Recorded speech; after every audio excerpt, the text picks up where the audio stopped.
নিরাপত্তা শঙ্কায় এবছর ভারতে টি-20 বিশ্বকাপ খেলতে যায়নি টাইগাররা। Bangladesh cricket board BCB venue পরিবর্তনের জন্য আবেদন করেছিল, কিন্তু বিসিবির সেই দাবি রাখেনি আন্তর্জাতিক ক্রিকেট কাউন্সিল আইসিসি। বাংলাদেশ দল ভারতে যেতে রাজি না হওয়ায় স্কটল্যান্ডকে বিশ্বকাপে খেলার সুযোগ করে দেয় আইসিসি।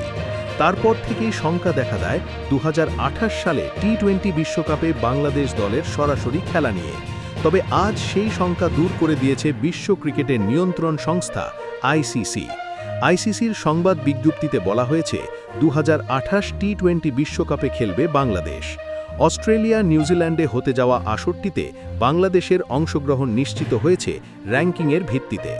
আজ কলম্বোয় নামিবিয়ার বিপক্ষে পাকিস্তানের জয়ের মাধ্যমে বিশ্বকাপের সুপার 8-এর লাইন আপ চূড়ান্ত হয়েছে। পাকিস্তান ছাড়াও সুপার 8-এ উঠেছে Bharat, Sri Lanka, Zimbabwe, West Indies, England, দক্ষিণ আফ্রিকা ও নিউজিল্যান্ড। টি-20 বিশ্বকাপের বাছাই বিধি অনুযায়ী সুপার 8-এ ওঠা সব দলই 2028 টি-20 বিশ্বকাপের জন্য সরাসরি জায়গা নিশ্চিত করেছে। এর মধ্যে অন্যতম আয়োজক হিসেবে নিউজিল্যান্ডের জায়গা আগে থেকেই নিশ্চিত ছিল। অস্ট্রেলিয়া এবার সুপার 8-এ ওঠেনি, তবে স্বাগতিক হিসেবে আগামী আসরে তাদের খেলা নিশ্চিত।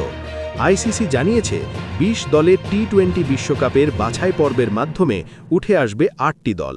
বাকি 12টির মধ্যে 9টি ঠিক হয়েছে এবারের আসরের পারফরম্যান্স ও স্বাগতিক হওয়ার মাধ্যমে।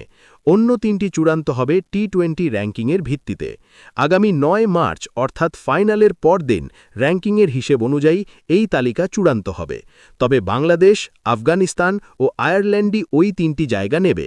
বাংলাদেশ আছে 9 নম্বরে, আফগানিস্তান 10 নম্বরে আর আয়ারল্যান্ড 12 নম্বরে। আগামী 9 মার্চের মধ্যে এমন কোনো আন্তর্জাতিক টি-20 নেই যাতে এই 3 দলের র্যাঙ্কিংয়ে প্রভাব পড়তে পারে, যে কারণে বাংলাদেশ, আফগানিস্তান ও আয়ারল্যান্ডের 2028 আসরে খেলা নিশ্চিত।